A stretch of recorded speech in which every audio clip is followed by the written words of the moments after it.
Boa noite a todos aqui presentes. Eu sou a Daniela Soares, eu sou gestora acadêmica da Instituição de Ensino Médico, a Promed, é uma instituição de apoio e promoção do ensino médico no estado de Minas Gerais. A nossa instituição, por uma pesquisa realizada pela Universidade Federal de Minas Gerais, foi considerada uma instituição de excelência no ensino médico. Temos uma gestão acadêmica com mais de 16 anos de experiência na função do ensino médico. A nossa missão é contribuir de forma efetiva, ética e profissional para o sucesso da comunidade médica. Oferecemos educação médica continuada em diversas especialidades médicas no Brasil e no exterior. Sejam todos muito bem-vindos ao lançamento do livro Manual de Semiologia Básica de Gastroenterologia.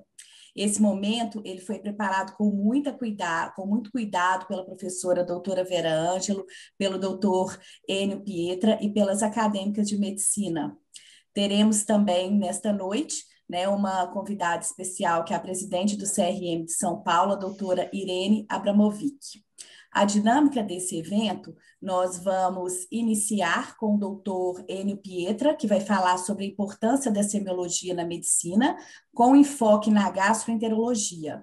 Destaca-se aqui que é o primeiro manual de semiologia básica que foi desenvolvido pelas alunas da PUC Minas.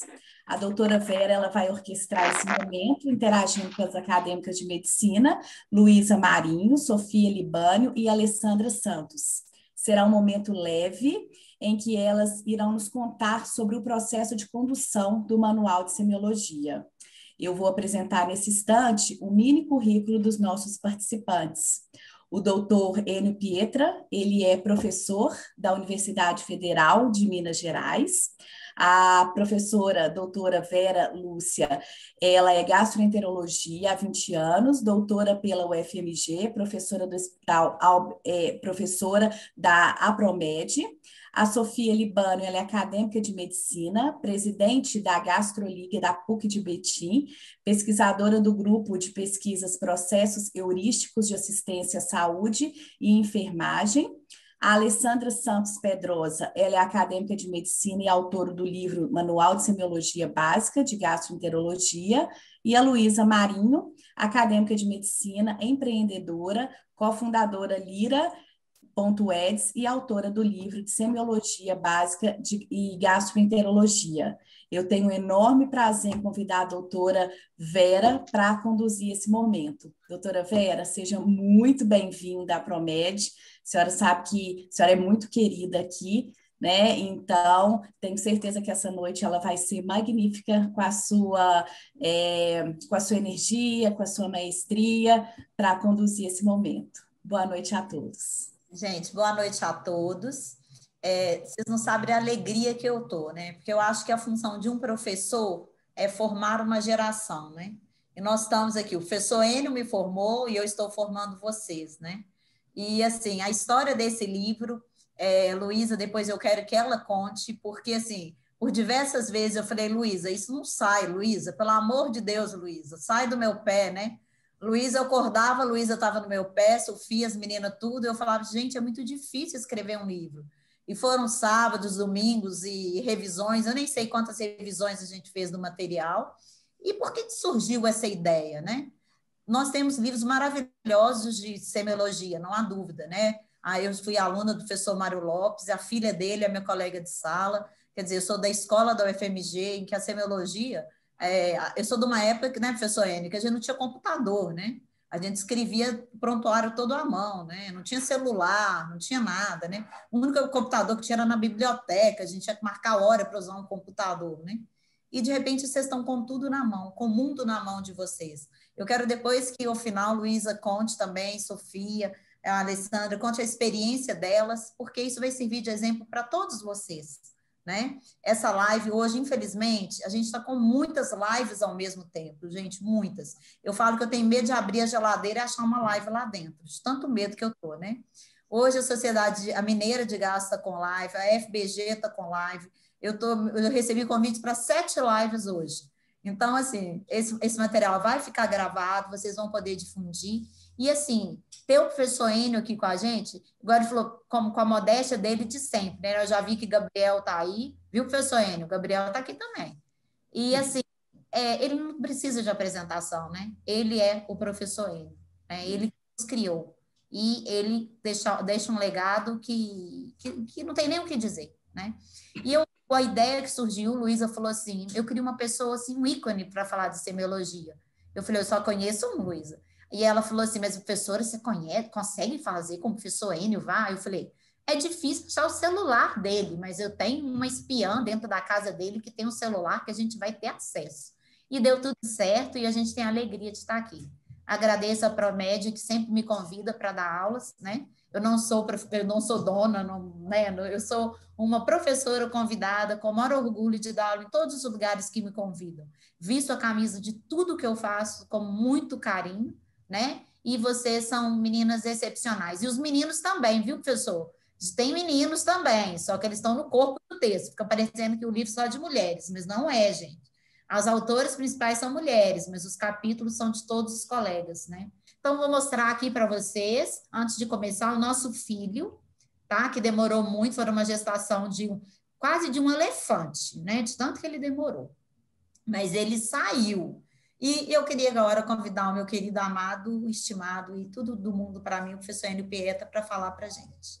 Tá bom? Vera, primeiro eu quero agradecer tamanha benevolência e benesse de vocês, viu? A gente está percebendo que, progressivamente, o exame físico está sendo retirado do exame clínico. Temo muito isso e julgo que sou um dos lutadores do exame clínico contenha tudo aquilo que foi estabelecido como uma relação entre médico, paciente e a família. Eu espero, até em torno de 50 minutos, poder discutir algumas coisas com vocês e fico na esperança de que a gente possa conversar.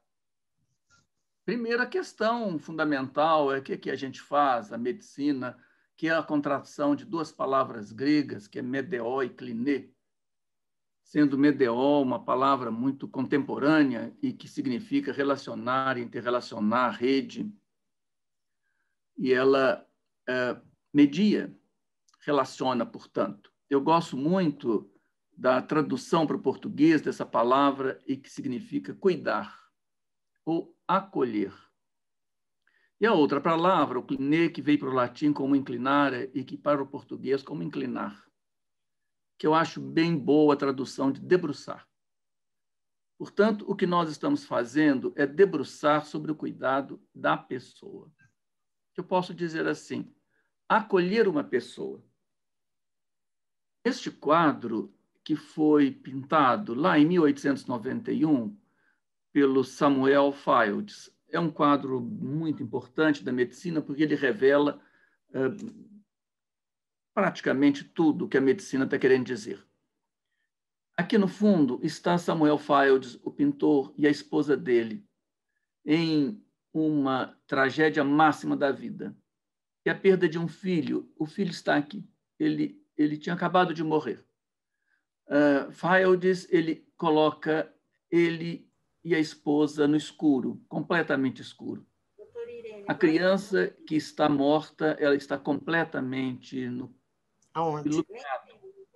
no amarelo, na luz. E a luz vem de fora e passa pelo médico que está debruçado sobre a criança que está morta e a pensar aquilo que aconteceu.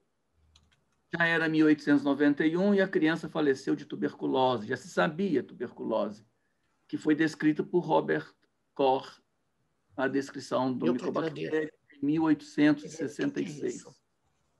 De forma que esta relação foi feita por Samuel Fields em honra do médico, Dr. Murray, em função desse debruçar sobre o cuidado de uma pessoa, mesmo falecida, e no máximo da tragédia humana, que é a perda de um filho. Isso é fundamental para a gente entender. E a consulta é encontro. E a consulta que é encontro, ela desencadeia confiança, respeito e confidência. E aí a aparência do médico, e não é aparência necessariamente estética, mas a coerência, a opinião e a crença. E esse ritual que envolve a entrevista é que marca harmonia, oportunidade de troca, de experiência com a família e com a sociedade. Há mais ou menos 30 anos, nós gastávamos 14 a 16 minutos para interromper uma pessoa no início de uma conversa. Hoje, esse tempo são 12 segundos. Portanto, o que eu vou em frente discutir? Escute, olhe, toque, cheire, observe, perceba, sinta, contemple. Osler nos diz assim: escute o seu paciente, ele está fazendo o diagnóstico para você. Dr. Mário falava assim: não saia de perto de seu paciente, a vida dele depende de sua presença e vigilância. Então, o exame clínico, o exame físico, o abdômen, revela como a doença se expressa, ele aproxima, ele conspira, há cumplicidade. E essas frases que eu vou dizer, elas são todas ditas pelos médicos mais importantes que já existiram, de forma que não são minhas, mas elas revelam o que esta medicina que cuida e acolhe, como ela é essencial. Não existe doença, mas doente. Mantenha o olhar no paciente. Preste atenção em tudo ao seu redor. A mensagem neste encontro é da disposição em ajudar o paciente e sua família a obterem uma vida melhor. O que todos querem, almejam e merecem. Então, a anamnese e o exame físico são um contínuo, interdependentes, interrelacionados, um estimulando a lógica do outro. A anamnese penetra na privacidade subjetiva, o exame físico atinge a privacidade objetiva corpórea da pessoa. Portanto, as duas coisas são juntas. A gente divide para o aprendizado, mas há um contínuo. Você recepciona o paciente já o examinando. Você o introduz na sua sala, no ambulatório, no consultório, continuadamente conversando com ele, com a família, observando. Portanto, não é necessário a gente dividir assim, um momento é para a ictoscopia, outro é para a anamnese, outro é para o exame físico, para a conversa. Todos se interrelacionam. Nada exclui a conversação. É até útil você reservar algumas questões para conversar com o paciente durante o exame, o que mantém a troca de informações, o que requer muitas vezes organização e sensibilidade para não expor o paciente a constrangimento. E a lógica e o raciocínio, eles vão sendo construídos à medida que o exame ele flui. E muitas vezes algo que você pensa inicialmente pode não estar sendo agora, à medida que flui o exame, caracterizando a primeira percepção. E muda. E o exame, portanto, muda. O exame clínico é insubstituível quando toca, cuida, inspeciona particularidades, infunde confidência, privacidade concedida. Essa privacidade, muitas vezes, na nossa vida, você não consegue dizer para ninguém, nem para você, o que você está sentindo ou sofrendo. Mas, instantaneamente, você olha para o médico com quem você tem confidência e diz: eu sou isto que eu nunca disse nem para mim. Essa perspectiva, ela é o máximo da honra da medicina. E aí, esse olho que mira e veja, como Guimarães Rosa nos ensina, ou toda a percepção, que é capaz de perceber a informação, que identifica, que aborda, reúne a experiência da prática até chegar à sabedoria do juízo. E o raciocínio clínico, que incorpora a lógica, o equilíbrio, a inferência, e que interpreta achados para abordagem adequada. Então, esta contemplação que Osler nos diz, que inclui tudo, a sabedoria que contempla, a contemplação que leva à sabedoria desde o primeiro contato, na casa, na recepção, no consultório, na enfermaria, na relação com familiares, com outros profissionais da atenção com o paciente, em decúbito, sentado, em pé, em movimento. À medida que o exame clínico é realizado, a lógica, o raciocínio e inter-relação clínica fisiopatológica, ela pode ser estabelecida, como eu disse há pouco, mesmo com as dúvidas naturais do desconhecido e da dúvida. E aí vai fluindo para uma abordagem mais adequada, de forma simples, objetiva, prática e esclarecedora. Portanto, é importante não só estabelecer o que é possível entender, mas também o que pode ser excluído. Muitas vezes a gente só trabalha com aquilo que pode ser excluído. Então, aproveite todas as oportunidades de conhecer a pessoa, a começar por si mesmo. Para entender o outro, a gente começa a entender o outro entendendo a gente mesmo, a natureza, as coisas, o valor que cada um dá à sua vida e a dos outros. Esta frase de nosso colega Guimarães Rosa, ele fala assim, olha, se entendo cá comigo, entendo. O que é entendo cá comigo? O autoconhecimento. O autoconhecimento é ele que permite entender as coisas e as pessoas. É preciso ao médico tentar atingir esse autoconhecimento que não é fácil, nem sei se alguém consegue atingir. E a sequência do exame, ela vai ser assim, o estado geral, a consciência, a fala, a linguagem, a hidratação, a nutrição, as medidas antropométricas, o peso, o físico, atitude e decúbito. E a anamnese vai incluir, já que eu vou caminhar mais para o abdômen, a filiação, os antecedentes individuais e familiares, a residência. Nós estamos perdendo a relação da geografia das doenças. As doenças têm lugar, têm ambiente, têm epidemiologia. A epidemiologia clínica, que ela é fundamental para o raciocínio. O que também inclui alimentação e hábitos, exercício, atividade sexual, opção da sexualidade, o alcoolismo, o tabagismo, outras drogas. As enfermidades anteriores, o começo e evolução da enfermidade atual, quando começou, e não, aparentemente, o dado mais próximo. Muitas vezes, uma doença atual pode ter começado há 10, 20, 30 anos ou mais. E como é o começo e evolução da enfermidade atual? E como é o comportamento? Sabemos que em torno de 50%, 60% do que nos faz adoecer está relacionado à opinião, atitude e crença, a nossa mesma, que eu posso resumir assim, no comportamento. Quem faz em mais da metade das vezes o adoecimento é o próprio dono do adoecimento. Portanto, precisamos de observar o estado geral, postura, defesa de dor, nutrição, que pode ser revelado por pele, pelos, unhas, turgor subcutâneo, cavidade oral. A boca deve ser olhada, os dentes, toda a região, inclusive palpando a língua, o assoalho da boca, a gengiva, adenomegalia, tireoide, deglutição, edema, ascite, anasarca, cianose, icterícia, isso para a gastroenterologia é fundamental.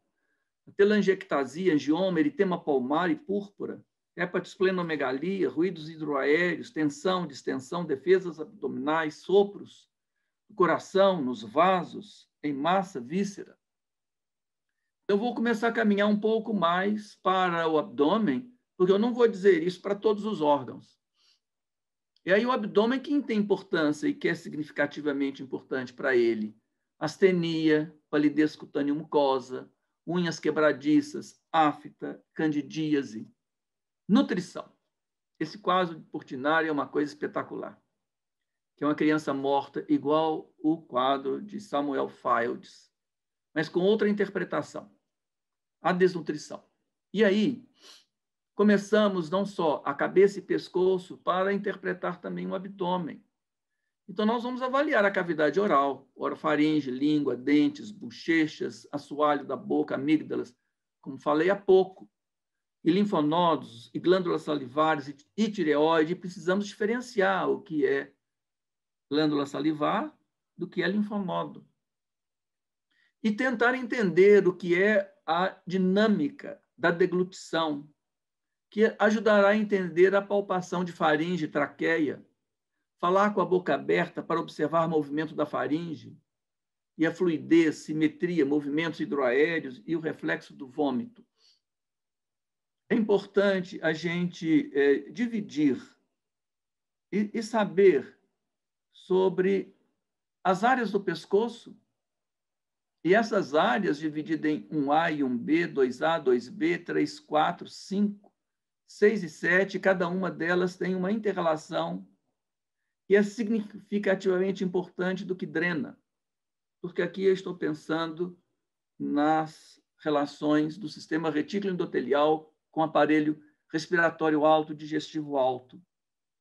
E, portanto, a gente precisa de ver a macroscopia dos limites da cavidade oral, seja percebendo em uma visão AP ou uma visão que pode ser de perfil a partir do que a gente imagina do que está sucedendo.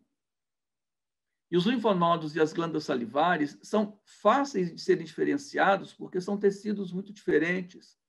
E essas regiões que ocupam 1A, 1B, 2A, 2B, 4, 3, 4, 5, 6 e 7, elas estão diretamente relacionadas ao que precisamos de saber o que está lá dentro e que essa nodulação nos ajuda a inferir o que está por vir. Assim como as glândulas são diferenciadas dos linfonodos na posição e na textura. E aí, valorizar cianose, ou icterícia, ou turgor, ou edema nasarca e ascite, ou aranha vascular e ginecomastia, e leuconíquia e eritema palmar, ou as hemorragias, que podem revelar hemorragias abdominais, como Cullen ou Gray-Turner, que pode expressar hemorragias localizadas ou difusas dentro do abdômen, que eu vou referir um pouco mais para frente. E a divisão do abdômen, então, permite nos relacionar com órgãos, com inervação, com irradiação da dor. Uma forma de dividir é usando esta linha hemiclavicular direita e esquerda e outra que passa sobre a última costela ou a crista ilíaca antero-superior, que são transversais, dividindo em 9 partes. Essas regiões elas têm interrelações muito mais especificadas entre elas, ajuntam órgãos e sistemas que precisamos de estar atentos, que eu vou chamar a atenção em frente. Pode ser simplificada nos 4 quadrantes.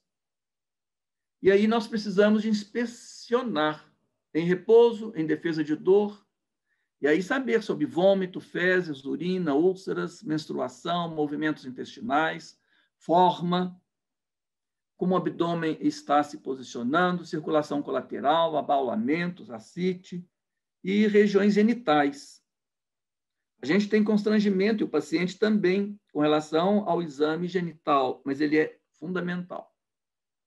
Então, podemos entender assim um abdômen escavado, com retração da parede abdominal, ou pendular, que tem uma protrusão inferior pelas vísceras, ou então o chamado embatráqueo, que ele tem um diâmetro antero-posterior menor do que o transverso e que expressa uma ascite em regressão, ou globoso, com aumento global, diâmetro antero-posterior maior que transverso, que pode revelar gravidez, ascite ou obesidade, ou em avental, em que a parte inferior cai sobre as coxas, que é a obesidade e hérnias incisionais.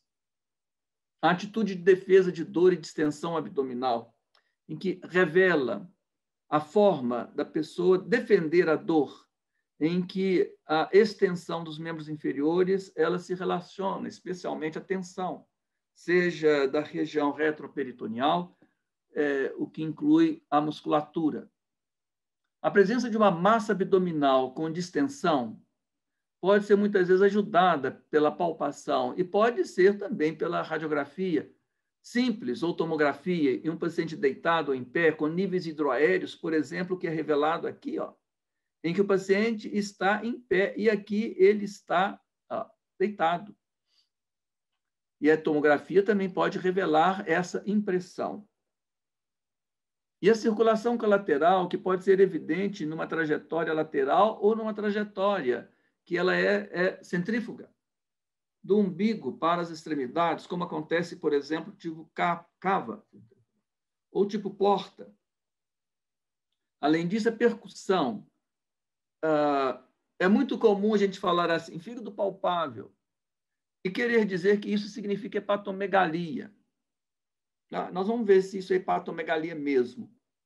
A borda superior do fígado deve ser percutida, o fundo do estômago e a distensão abdominal, como ascite, cólon, massas, o que permite definir hepatosplenomegalia, massas, megacólon, hérnias intratorácicas, pneumoperitônio, a maciez móvel ou a maciez em posição estática, que nós vamos ver uma curva com concavidade cranial, que é o semicírculo de Skoda, ou a maciez móvel, ou o sinal do piparote, em que você move a pessoa de um lado para outro e muda a percussão, ou piparote, em que você toca o paciente em posição também imóvel, em decúbito dorsal, e percebe uma onda de movimento de líquido.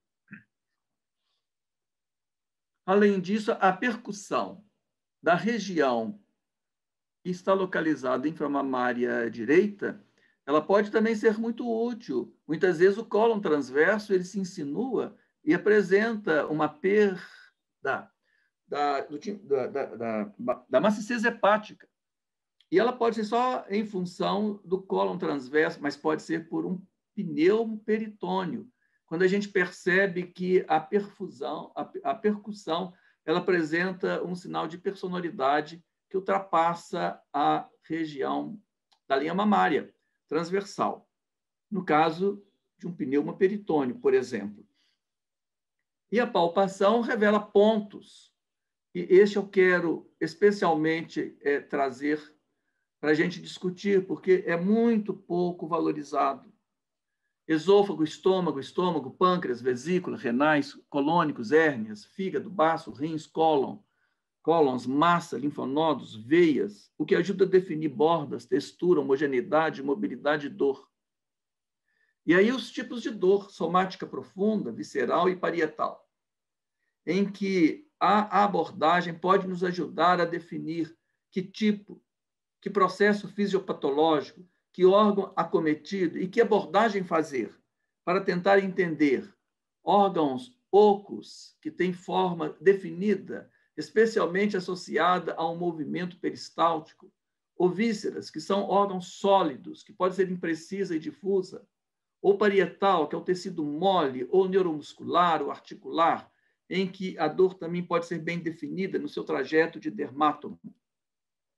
Então, essa confusão toda que eu estou colocando aqui, que eu vou particularizar em frente, é para dizer que, dependendo do lugar onde que estamos observando a dor, ou a limitação, ou a defesa, ou a massa, ou o peristaltismo, ou a luta, nós estamos identificando o que está o corpo querendo dizer, quem está acometido, como poderemos abordar.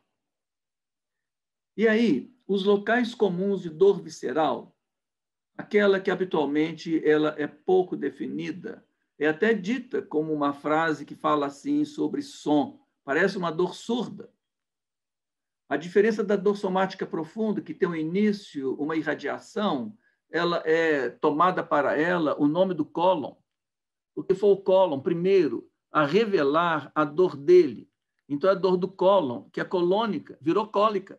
E o cólon, então, sem nenhum egoísmo, emprestou a dor que ele tem para ureter, para a trompa, para a vesícula, para o estômago. Então, nós vamos caracterizando que a dor visceral, que pode ser localizada nesse ponto na vesícula, ou aqui no estômago e no pâncreas, ou no rim, ou no intestino delgado, ou no colo do útero.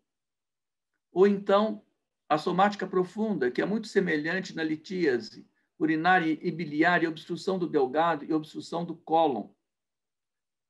Ou a dor que relaciona parietal, em que tem um ponto localizado especialmente no ramo que sai lá na região da coluna, onde o nervo está emergindo e acompanhando o dermátomo, na região da linha mediana posterior, um pouco lateralizada, na linha axilar média e na linha mediana anterior, sem cruzar por outro lado. E dessa forma, em 3 pontos definidos na região da minha linha mediana posterior, axilar média e mediana anterior, nós vamos ter pontos dolorosos que determinam um dermátomo e a sua irradiação. E a dor referida em círculos que indicam locais iniciais ou de maior intensidade, como uma úlcera péptica para a região inguinal direita, ou pielonefrite, litíase renal ou ureteral, para a região inguinal do mesmo lado, ou duodeno, que irradia para a região da vesícula, ou estômago, que irradia para a região posterior ou transverso, que pode irradiar para a região onde está o baço, ou mesmo irradiar para a região mediastinal ou do mesmo lado do braço, simulando uma dor coronariana, ou apêndice, que pode se localizar na posição onde está, mas pode começar na região do estômago.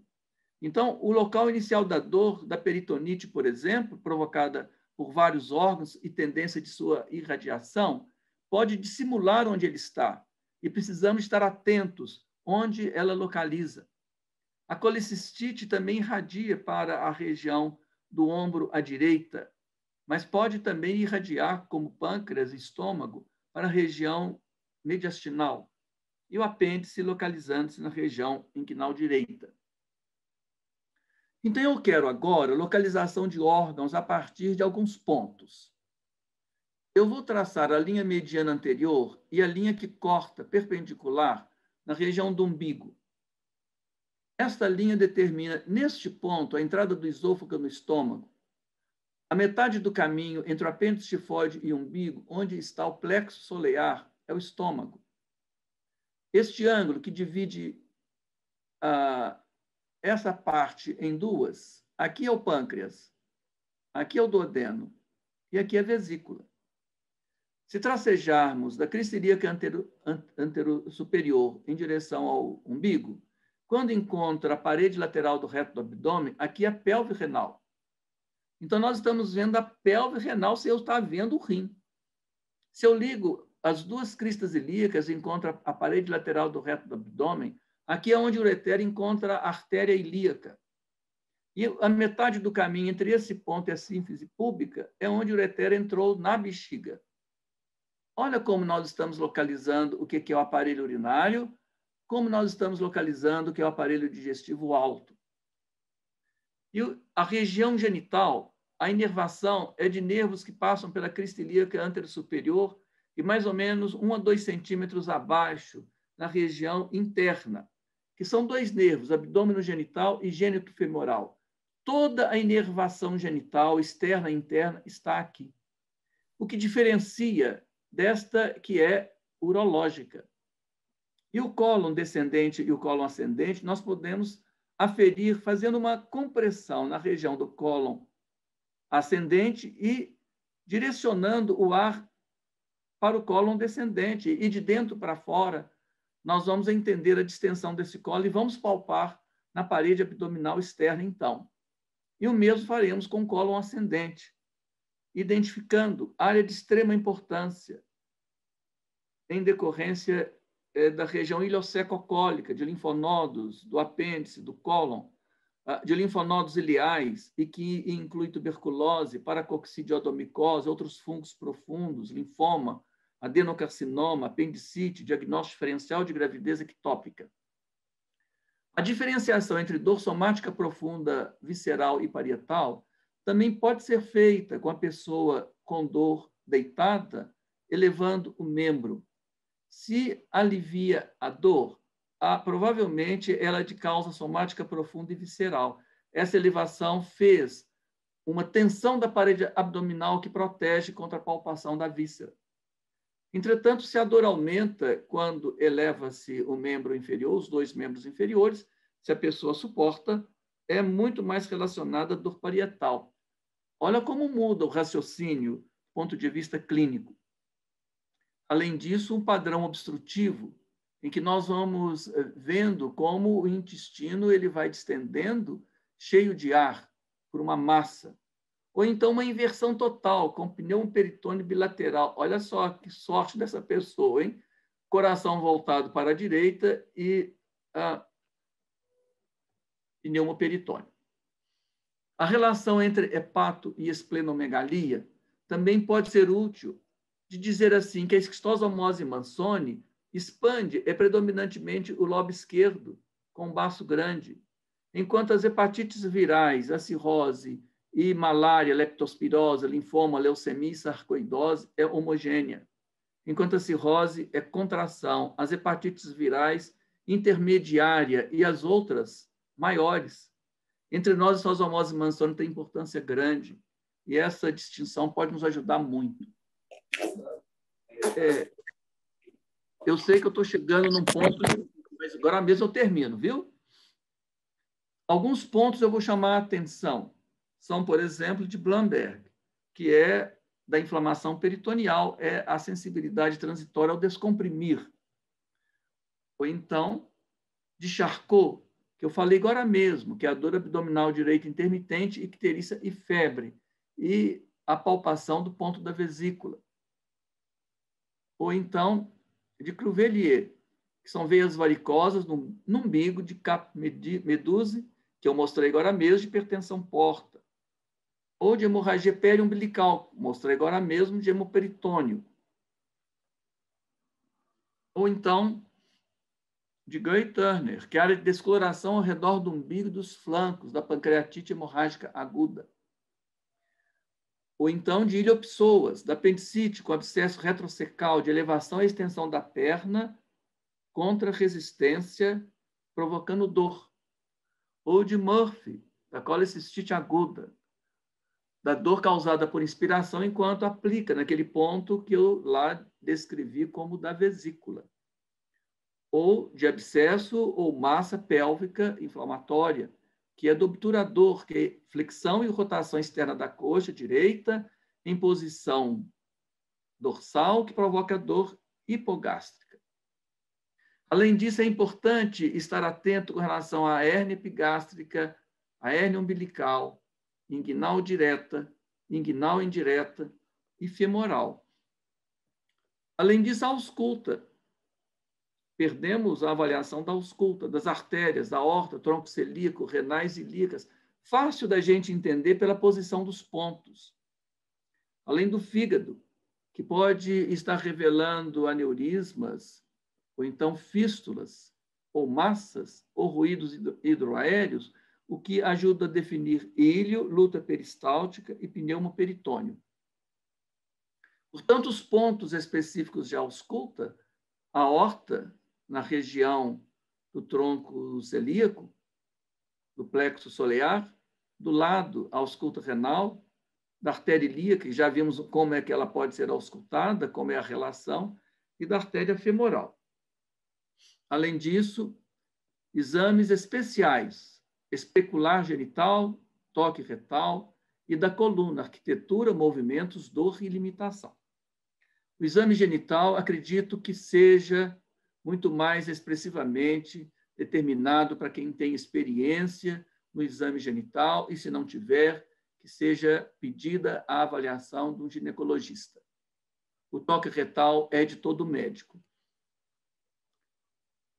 Além disso, como eu falei agora, é preciso delimitar a palpação exata do fígado. O fígado, em geral, está localizado na percussão, no 5º, 6º e 7º espaço intercostais, na linha mediana anterior, linha clavicular direita e linha axilar média. A percussão.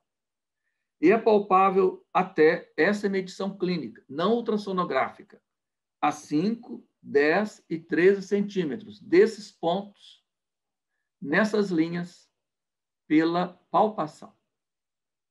Portanto, se ele não tiver nesses limites, significa que o fígado está empurrado, o que acontece nas crianças, pela desproporção entre fígado e tronco. Ou então, pela distensão da unidade bronquilo-alveolar, o que acontece na DPOC, ou no derrame pleural, ou no pneumotórax, ou no pneumoperitônio, ou no abscesso subfrênico. Então, eu posso palpar fígado e não haver hepatomegalia.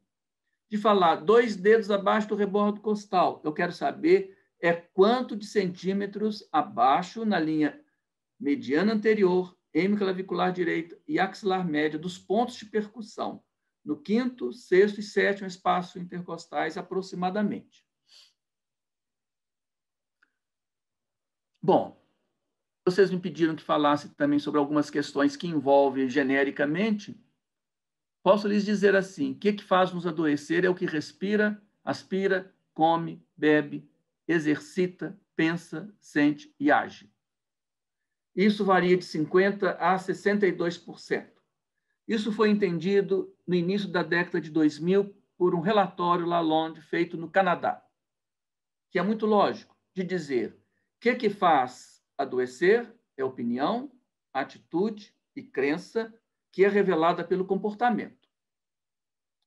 Então, a dimensão do exame clínico, que prepara a sensibilidade, lógica, raciocínio e abordagem, é muito mais do que ciência. Aproveita da ciência natural. A sua essência é o humanismo, é o senso humanitário. E expande a ciência com convicção, sensibilidade, impressão, experiência e prática. E aí permite a gente buscar ou perscrutar na multiplicidade humana. Onde está a angústia, felicidade, mentira, verdade, responsabilidade, descuido, regularidade, acaso? Para que a gente perceba a plenitude dessa multiplicidade humana, que permite entender, então, a fisiopatologia e os desafios desconhecidos e não organizados pela ciência, que parece ser um grande desafio, e o abdômen é um grande desafio para todo médico, muito mais do que o tórax, muito mais do que o exame neurológico ou o exame ortopédico, e permite organizar o raciocínio para o diagnóstico e que determina a abordagem para o tratamento.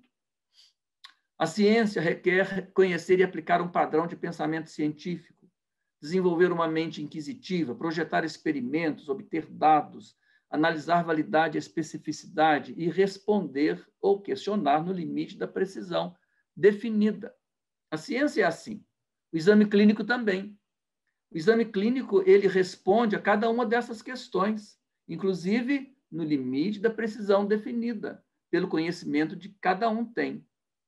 Essa dimensão, então, depende de coletar, sintetizar, interpretar dados, reunir a sabedoria coletiva e a própria, elaborar e executar terapias apropriadas e não inadequadas, baseadas na fé, que não é ciência.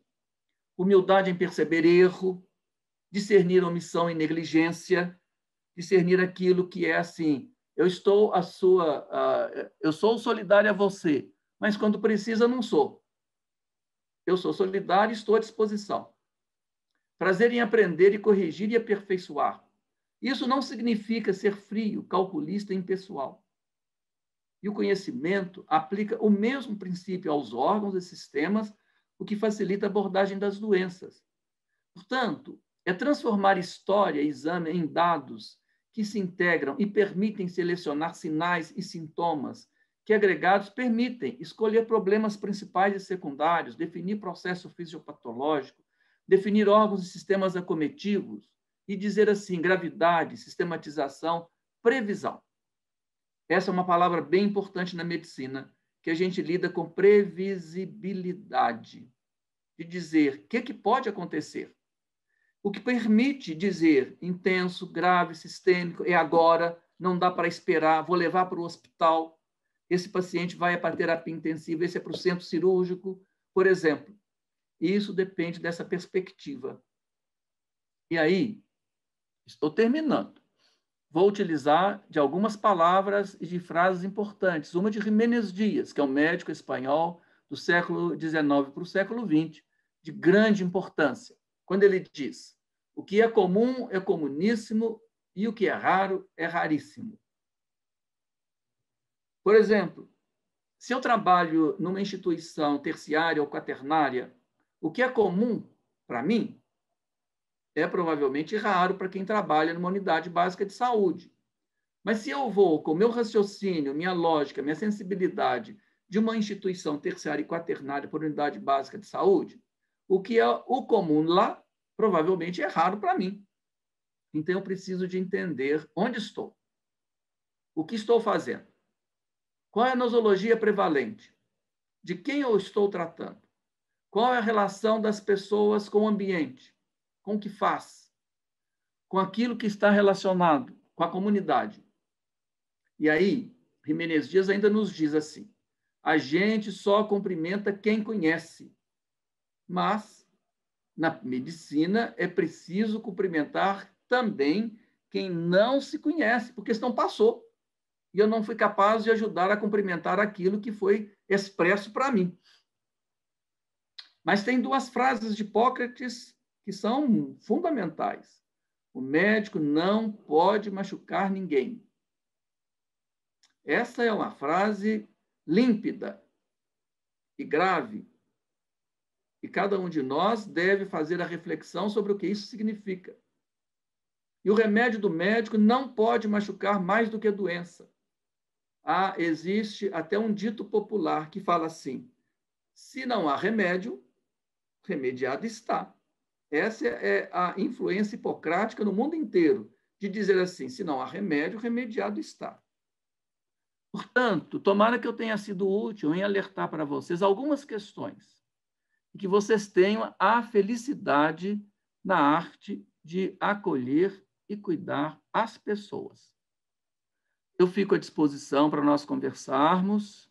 Estou muito honrado de ter sido convidado por Vera e por todos vocês, especialmente por Vera, com quem eu tenho uma grande consideração e admiração. E aí, espero que eu possa ter sido útil, viu, Vera? Nesse pequeno momento de dizer algumas questões que talvez estejam sendo perdidas pelo desenvolvimento técnico e tecnológico que um paciente, ao chegar em qualquer sala de exame, vai para a ultrassonografia na frente, a tomografia computadorizada do crânio, a radiografia de tórax na frente, inclusive de conversar com ele e com a família. Eu sei que eu estou sendo talvez dinossauro em dizer tais questões, mas sirva para a contemporaneidade pensar um pouco sobre o que estamos fazendo, porque se for assim, em muito pouco tempo seremos substituídos pela inteligência artificial. E eu não estou conversando com a inteligência artificial, eu estou conversando com a inteligência natural, que é plena, que é rica, que tem uma perspectiva imensa de ultrapassar a objetividade e atingir o etéreo, que é perscrutar todos os recônditos da alma humana. Portanto, espero que eu possa ter sido útil. Tá, Vera? Obrigado por ter sido lembrado. Oi, professor. A gente não, eu fiquei até meio sem palavras aqui, pensando. Eu olhava para o senhor falando, eu olhava para o livro, olhava para o senhor falando, eu falei: a gente já vai ter que lançar uma segunda edição, mais ampliada, mais detalhada. Acho que a gente ainda passou algumas coisas, né? Eu gostaria de agradecer a doutora Irene Abramovich, do CREMESP de São Paulo, entrou, mas a gente teve um problema de conexão, infelizmente, e caiu, e a gente gostaria de agradecer, assim, que ela deixou uma mensagem no site para todos. Professor Enio, eu gostaria de falar uma coisa muito interessante, né? Quantas vezes eu tenho escutado hoje dos pacientes falando assim: doutora, mas a senhora tem um tempinho para escutar a minha história? Eu mudei muito desde que eu fiz uma pós em doenças funcionais, né? Hoje eu atendo muito e sou encaminhado por colegas que falam assim: a doutora Vera trata de coisas estranhas. E eu percebo que a maioria das coisas estranhas que eu trato é porque eu escuto a história do paciente. Mineiro sempre fala que quando nasce uma criança, ela vem com pão debaixo do braço, né? Ela arruma um jeito de se criar, né? E o paciente, ele fala: doutora, mas eu já contei essa história várias vezes, por que ninguém me escutou, né? E essa questão do tempo é fundamental, né? Eu sou uma pessoa extremamente hiperativa e eu tenho essa dificuldade. O paciente entra, eu fico querendo já complementar o que ele vai falar. Então, para mim, eu vejo a maior dificuldade que eu tenho é isso, é de sentar, relaxar, escutar, só depois eu pego no computador e vou digitar, né? Porque a tendência da gente é o paciente vai falando, você já quer digitando, já quer fazendo a história, né? Então, acho que o senhor colocou isso de uma maneira muito serena, né? É acolher e cuidar. Se a gente não aprender, os nossos alunos não saírem com essa mensagem, realmente a inteligência artificial vai tomar conta de tudo, né? Eu assisti uma aula outro dia da endoscopia, eu participei do Congresso Americano semana passada, E a aula era exatamente sobre isso. Como o computador é muito melhor para identificar uma pesquisa de câncer de intestino do que um endoscopista, né? Mas provavelmente o melhor computador do mundo não vai conseguir acolher e cuidar do nosso paciente, né? A hora que ele entra na sala, que a gente vê que ele sai sorrindo, que eu falo, nossa, mas a senhora tá bonita hoje, né? Isso eu aprendi, sabe com quem, professor? Com o professor Walter Cacheta. O paciente entrava no consultório, ele falava assim, como é que está seu filho? Ele passou no vestibular? Ou sua filha melhorou? Então, todo prontuário meu, eu escrevo no cantinho uma coisa que é pessoal, que é íntima daquele paciente. E eu já entro, a hora que ele entra, falei, nossa, mas a senhora passou um batom, hoje ficou bonito. Na ficha anterior eu já tinha colocado, ela veio sem batom. E eu comentei com ela que eu só atenderia se ela viesse de batom, né? Então, e se perder um parente nessa época do Covid, a gente saber examinar o paciente, é a hora que ele entra na sala, né? Às vezes o paciente fala assim, doutor, eu não falei nada. E a hora que ele fala a história dele, a hora que eu volto com a minha interpelação, eu falei, eu ouvi o jeito que a senhora caminhou, que a senhora andou, como que a gente pergunta, às vezes eu pergunto para o paciente, e o acompanhante fala assim, responde para mim o que eu estou sentindo. Eu falo, não, é muito importante que a história venha da senhora, né? Então, acho que a gente só tem a agradecer a turma toda, eu acho que é um aprendizado, né, que vocês vão jamais esquecer. Eu gostaria de chamar a Luísa para falar um pouquinho da história desse livro, que foi, assim, sei lá, nem sei falar a explicação, né, Luísa? E depois Sofia e Alessandra vão falar, é tipo, sei lá, é tipo Highlander, para escrever esse livro, né? Como que de uma escritora de um sonho ela virou uma empresária. É uma história muito legal, acho que vale para todos aqui. Tá? Então, Luísa, eu passo para você. Agradeço, assim, a confiança dos colegas. Obrigada, Vera. E, assim, dos alunos que me acolheram com um carinho enorme, né? Mas as meninas foram tão gentis e correram tanto assim, escreveram palavras tão bonitas que eu só tenho para agradecer. Muito obrigada, viu, gente? Vera, a gente tem que te agradecer. Nossa, doutora Irene, muito obrigada. Eu fiquei tão encantada com a sua apresentação. Antes de eu começar, queria te agradecer pela oportunidade para a gente de te ouvir. Nossa, que aula maravilhosa. Tantas coisas que eu relembrei, que coisa mais humana, assim, sensível. Obrigada. E agora eu vou começar, então, a falar como que foi o processo da escrita desse livro. Eu te agradeço, doutora Irene. Tudo começou com uma volta de Betim para casa. Sofia, que é uma das autoras principais, estava no carro, inclusive, comigo. As meninas que me conhecem mais dentro da minha sala sabem que eu sou uma pessoa inquieta, igual a Vera. Acho que por isso que a gente se dá tão certo, né, Vera? Apesar de eu ter essa cara calma, a voz calma, eu sou uma pessoa inquieta. Então, eu gosto de fazer muitas coisas. E a gente estava cursando a semiologia de gastro, e a gente tinha acabado de descobrir que não ia mais ter essa semiologia na PUC. Então, eu falei, gente, vou fazer um livro disso. Falei isso no carro com as meninas e ficou por isso mesmo. Depois de um tempo, convidei o pessoal lá da sala. São todos muito loucos, tanto quanto eu, de ter aceitado essa proposta, assim, pela vontade. Todos aceitaram, acho que 3 ou 4 não, mas minha turma inteira aceitou entrar nesse sonho comigo, porque era um sonho fazer um livro, eu ainda não tinha um tema.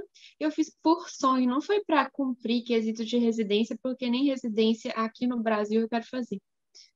Então, um sonho que se tornou meu virou um sonho de uma turma muito grande. E eu sou muito grata, inclusive vocês aí, amigos e colegas que estão assistindo, principalmente a Sofia e a Alessandra, porque elas se destacaram muito no início da escrita do capítulo, muito, me ajudaram muito. Então, eu convidei elas para poder ser autoras principais também, junto comigo e com a Vera. Então, meninas, nossa, eu nem sei como esse livro sairia sem vocês também. Para quem não sabe, quando eu fui conversar com a Vera, eu nem havia sido aluna dela. Então, fui na cara da coragem, viu, Vera, por te conhecer de outras coisas científicas. E ela tem um crivo que não vai ser eu que vou revelar, mas eu não sabia que eu estava sendo passada por um crivo, assim, quando eu fui conversar com você. Tinham 3 outras acadêmicas que não passaram por esse crivo. Mas ela tem um crivo, ela seleciona os alunos. Então, eu sou extremamente grata por ter tido a oportunidade de trabalhar com você também, pelas pipocas e guaranás na sua casa, pelos aprendizados que a gente teve também, que foram indescritíveis assim, para mim. E quando eu comecei a escrita do livro, foi muito pela vontade, pelo sonho. E o sonho, quando a gente põe combustível, ele se torna realidade, assim, para tudo. Não tinha a menor ideia da parte burocrática, de ter que buscar uma editora, de como que eu ia publicar. Eu só queria fazer um livro. Eu queria aprender a fazer um livro. E tive a ajuda dos meus colegas, obviamente, para isso, mas eles também não conheciam nada do processo. Então, como eu conduzi, tive que buscar. Por isso que demorou tanto. A gente começou a escrever esse livro em 2018. Ele já está pronto desde 2019. De 2019 até o momento que a gente lançou foi o período para descobrir toda a burocracia por trás de publicar um livro, de correr atrás de editora, de editorar, diagramar, de revisar, que foram muitas revisões, muitas correções. Entraram pessoas excepcionais depois no livro para poder complementar, meninos aí do meu grupo querido, vocês sabem quem vocês são, então obrigada também por terem entrado e agregado o nosso livro depois também. E depois que eu fiquei conhecendo o processo, que é trabalhoso, mas assim, não existe trabalho desgostoso quando a gente está fazendo um sonho, eu abri uma empresa para poder falar justamente sobre isso, porque eu estava me descobrindo na área científica da medicina nessa época, um pouco antes, talvez, um ano. Então, eu também virei uma empreendedora nesse meio caminho, já sabendo todos os passos de como publicar um livro. E nesse empreendimento também abri uma editora. Então, agregou muitos frutos para mim todo esse trabalho durante esse processo de escrita.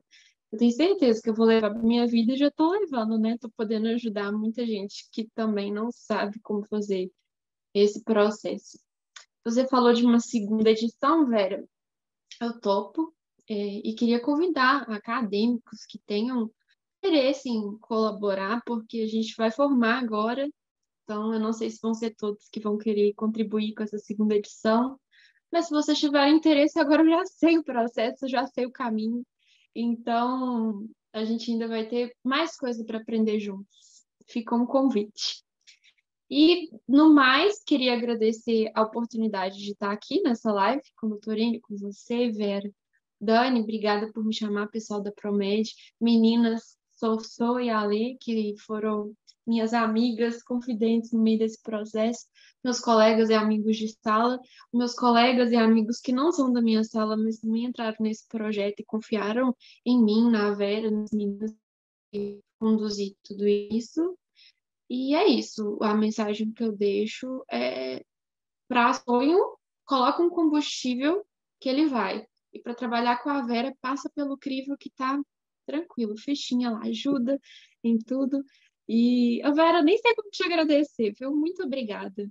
É isso. Vou convidar a Sofia agora para falar para a gente um pouquinho, né? Bom, eu estou sem palavras, né? Primeiramente, doutora, que honra. Muito obrigada pelas palavras. Como a Lu falou, a gente já está formando, né? Nós estamos no final do curso, mas eu queria ter ouvido isso antes.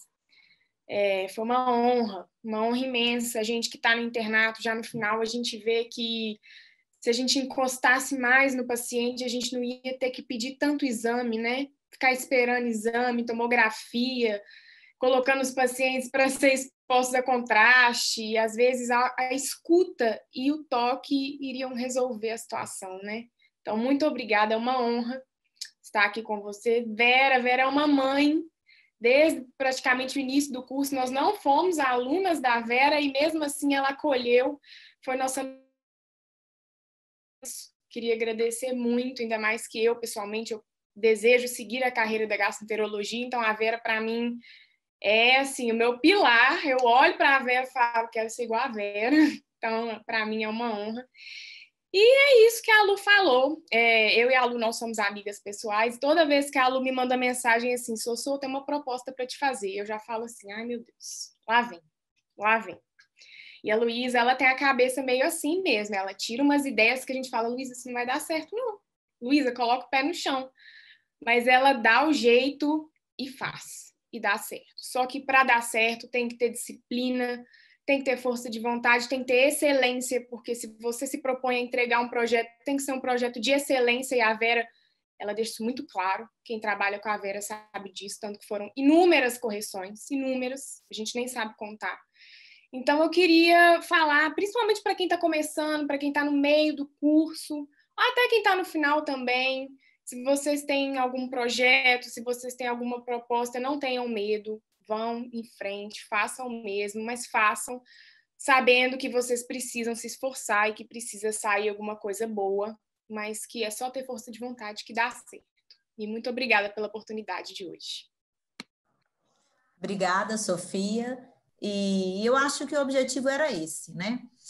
As meninas estão vendendo o livro, Luísa pode explicar melhor como é que vai funcionar, e a gente se propôs a fazer um sorteio, né? Então, nós vamos sortear 2 livros, esse aqui, são 2 versões online, tá? Que é uma coisa meio desafiadora dentro da medicina do Brasil, viu, gente? Infelizmente, a gente não tem a cultura de comprar o livro online, né? A gente tem a cultura de copiar o livro. Então, eu espero que as pessoas contribuem, comprem o livro das meninas, está com preço bastante razoável. O meu, eu própria comprei, tá, gente? Eu não ganhei, não. E você pode comprar a versão impressa. Depois eu quero o autógrafo de todo mundo que escreveu, tá, Luísa? Vai ser encarregada de passar para todos os alunos, que eu quero guardar isso para sempre. E a gente plantou uma árvore, e agora a gente escreveu um livro. Pronto, eu já posso morrer, entendeu? Já fiz tudo que eu tinha para fazer na vida. Morrer, Vera. Vira sua coisa para mim. Eu queria pedir licença rapidinho, só para poder perguntar para alguns meus colegas e amigos que escreveram se eles querem colocar alguma outra coisa, porque eles também são autores, né? Então, Sim, eu vi eu queria. A Ana é Tem filha. alguma. Oi, tudo bom? Professor, Ei, nossa professor turma. Enio. Sabe como é que Foi a nossa uma turma é honra. chamada? Dos pais velhos? Incríveis, né? Foi uma Minha honra ver é sua filha de um aula. dos Meus incríveis, de pais são 2 incríveis. completamente apaixonados por você. E assim, fiquei encantada. Foi muito bom te ouvir falar e realmente é o que as meninas falaram.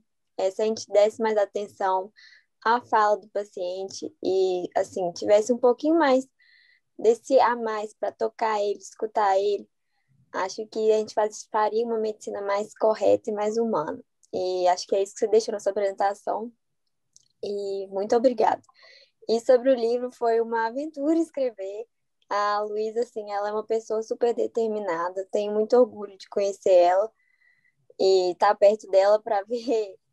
Ela vai crescer e a gente vai estar pertinho vendo ela crescer. E, assim, foi muito bom. A Vera também tem super proximidade com ela. Foi incrível, assim. Queria deixar meu agradecimento para todo mundo também. Então, nós vamos sortear, além dos livros das meninas, eu fiz um lançamento na SBAD, a SBAD é a Semana Brasileira do Aparelho Digestivo. O professor Enio também, eu convidei ele fez o prefácio do meu livro. Gente, isso é tipo ganhar na loteria sozinha, hein? Tá bom? O professor tá... A Vera publica livro enquanto a gente, sei lá. Então, eu vou oferecer 2 volumes do nosso livro de casos clínicos comentados em gastroenterologia. Agora, o sorteio fica por conta da tecnologia de vocês, gente. O Maicon, ele já está preparado, Maicon, com todas as participantes aqui, com todos os participantes, ele vai colocar o resultado na tela, mas antes eu quero dar um recado aqui, da doutora Denise de Oliveira, que colocou aqui para a gente nos nossos comentários. Tem um enorme carinho pela doutora Vera Ângelo, que também é médica de pessoa de família, e pelo professor Enio Petra, que foi meu professor na UFMG. No entanto, sou muito tímida para aparecer em redes sociais. Deixo aqui o meu desejo de muito sucesso para a doutora Vera e minha gratidão pela aula que assisti. Grande abraço. Gente, a doutora Denise é uma médica espetacular, fantástica, que eu tive a oportunidade de trabalhar e não existe pessoa mais humana. E o Maicon vai fazer o sorteio. Então, Maicon, compartilha na tela para a gente os ganhadores, por gentileza. Aí, esse é o resultado final. Jaques Garcia Barbosa, Vanessa Domiciliano de Souza e Leonardo Souza. Vai com mais um, então. Essa aula vai ficar disponível no canal do YouTube da Promed e através do e-mail acadêmico@apromed.com.br. As pessoas entram em contato conosco, a gente faz essa conferência aqui e encaminhamos para vocês. Isso. E também os participantes aqui, que a gente vai emitir certificado, entrem em contato também através do e-mail acadêmico@apromed.com.br. Fala, participei. A gente já tem a listagem aqui, a gente vai pedir alguns dados para a gente poder realizar, né, elaborar o certificado para encaminhar para vocês aí, tá? E é muito importante, né, doutora Vera, esse certificado, tanto para o currículo Lattes e também para a questão acadêmica de horas complementares, é o início aí da iniciação científica. E agradecer a benevolência, a benesse de todos comigo, agradeço muito. Quando puder ser útil, estou à disposição, tá, Vera? O que for necessário, tá? Muito obrigada, viu, professor? Gente, eu agradeço todo mundo, agradeço o apoio da Promed, que tudo que a gente pede, apoio das meninas, né? E, sim, realmente foi uma parceria muito bacana, né? Então, assim, eu cresci muito como pessoa, com o trabalho, com a paciência, determinação, aprendi com a Luísa, né? Então, eu quero falar para vocês que a gente deve sempre estar sempre sonhando, com a cabeça nas nuvens, que em breve as nuvens estarão pairando, né, Daniela? Com certeza. Em nome da Promed, eu agradeço também aos colaboradores que, pelo trabalho sempre cuidadoso, né, em olhar cada detalhe para garantir sempre o sucesso dos nossos eventos. O trabalho de vocês é hercúleo, mas a gente reconhece muito, muito obrigado. Nós estamos terminando, né, como representante do corpo docente, eu agradeço a todos vocês aqui que participaram desse momento, foi um momento enriquecedor, como sempre. Agradeço aos conhecimentos, ao compartilhamento, às reflexões, e a instituição de ensino Apromed está sempre aberto aqui para vocês, porque esse tipo de debate é exatamente isso que a gente quer contribuir cada vez mais para a aprendizagem e para o ensino médico de sucesso. Muito obrigada e uma excelente noite a todos.